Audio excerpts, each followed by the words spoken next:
Cordial saludo para cada uno de los asistentes.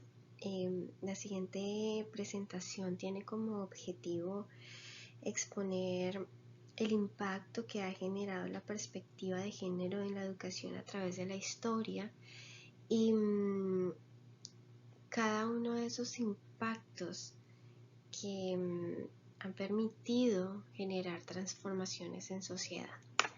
Mi nombre es Jacqueline Cárdenas Galeano y espero este espacio sea de gran agrado para ustedes y sea de gran provecho cada uno de los ítems a tratar. Para poder abordar el tema es necesario repasar las construcciones históricas que conllevaron el conocimiento de este importante término, ¿no?, que es la perspectiva de género. Y para apoyarnos tomaremos como referente a los autores José María Duarte y José García. En primer lugar, el concepto da sus pasos a mediados de los 70 debido a las notorias desigualdades entre hombres y mujeres.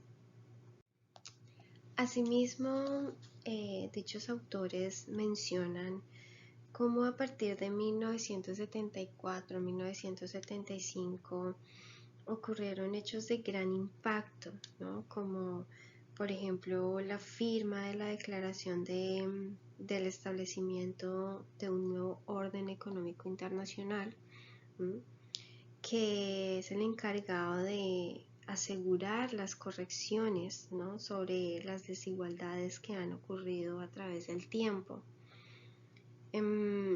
Análogamente, gracias a este movimiento, todos los sucesos de segregación, maltrato, discriminación y muchas de todos estos desatinos contra las mujeres fueron puestas en evidencia, ¿no? Y pues tampoco podemos olvidar la integración de la mujer al proceso político y democrático. Gracias a esos sucesos históricos nacen nuevas oportunidades para las mujeres y es realmente curioso observar que las descripciones, incluso desde la prehistoria, resalta el comportamiento del hombre para con la mujer, ¿no? El de poder, el de quien tenía la última palabra y la única palabra. Y ahí es cuando, a raíz de esas conductas, se logra relacionar los derechos humanos con la historia de la mujer y la perspectiva de género. Pero bueno, ¿de qué forma? Los autores María Trejo, Gabriel Llavén y Hugo Pérez citan a la profesora de historia Luna, quien referencia la memoria feminista y el concepto de género para llegar a analizar con detalle el papel de la mujer en el ámbito político, ¿no? Y evidenciando el poder masculino, la exclusión de la mujer a través de los tiempos en donde el hombre ganaba más, en donde el hombre tenía las posiciones más importantes y aunque la mujer estuviera incluida en esos papeles políticos, no podía pensar en tener una misma posición que el hombre. Ahora, la historia no ha valorado el rol de la mujer, más cuando se enlaza con actividades ligadas al hogar, ¿no? Siempre se habló de cómo se sometía a la mujer a este rol.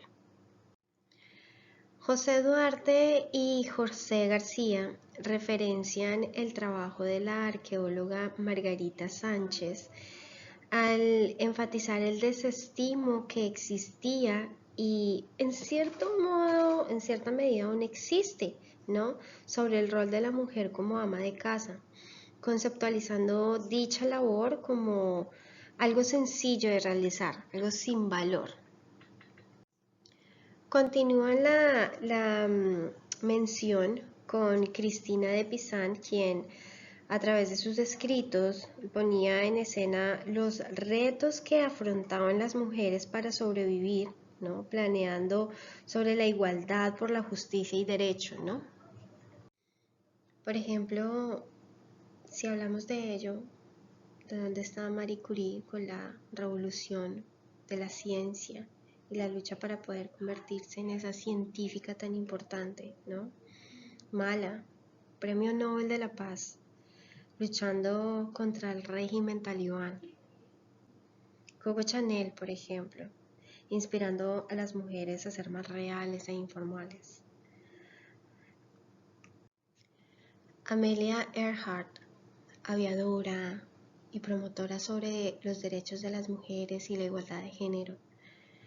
Rosa Parks, luchando con esa segregación racial y yendo a la cárcel por negarse a dar un asiento a un hombre blanco, ¿no? Porque en ese tiempo las mujeres, no solo las mujeres, sino en ese tiempo racial las personas de color no podían utilizar el transporte público, y si lo utilizaban, pues las sillas eran especialmente para la gente blanca.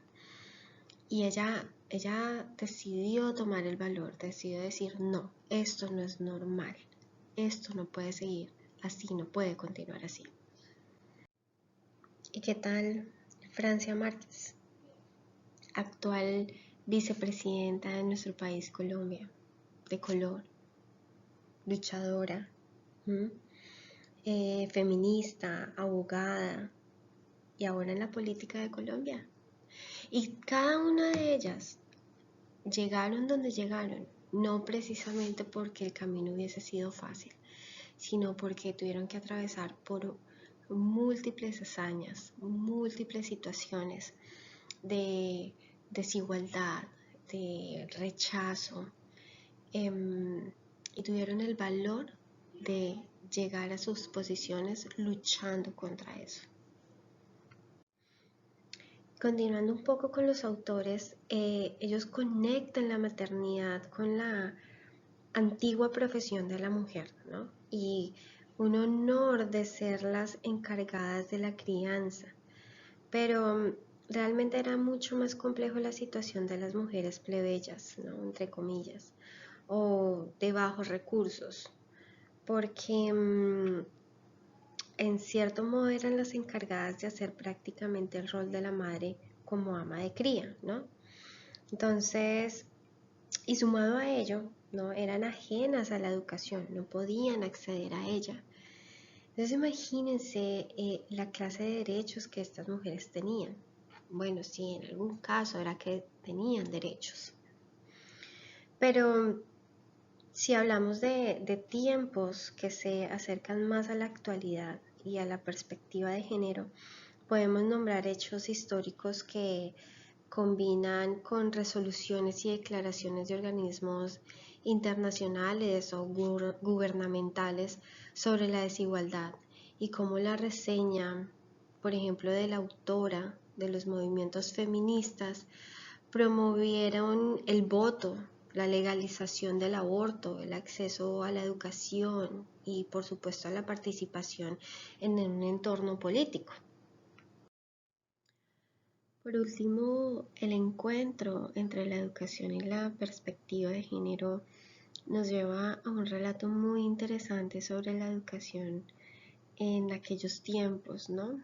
Nuestros referentes Duarte y Baltasar describen la educación de los hombres y las mujeres de la época, pero es importante aclarar que estamos hablando de la nobleza. Ellos tenían más o menos las mismas características en cuanto a la educación, pero había una que diferenciaba el rol de los dos, y era que las mujeres no podían enseñar en esa época.